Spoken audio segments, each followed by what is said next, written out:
Hello guys, তো আমি আবারও চলে এলাম নতুন একটা ভিডিও নিয়ে। তো আজকে যে ভিডিওটা তোমাদেরকে দেখাচ্ছি সেটা তো তোমরা অনেকে দেখেই বুঝতে পারছো। তো এটা হলো অযোধ্যার রাম মন্দির।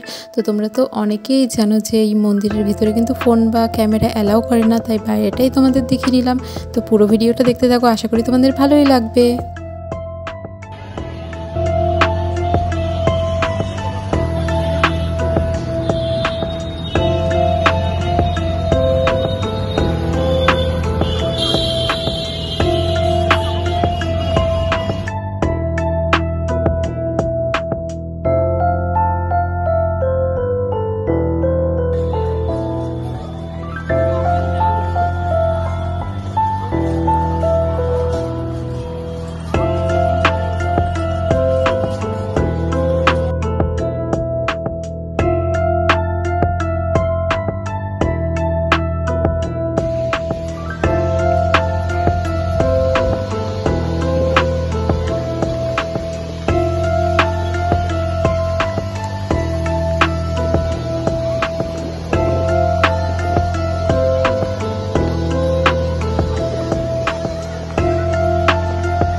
তো এই ছোট্ট ভিডিওটা তো তোমার সাথে শেয়ার করেই নিলাম। তো তোমাদের কেমন লাগলো অবশ্যই কিন্তু কমেন্টে জানিও। তো ভিডিওটা আমি এখানেই শেষ করছি। Tata guys.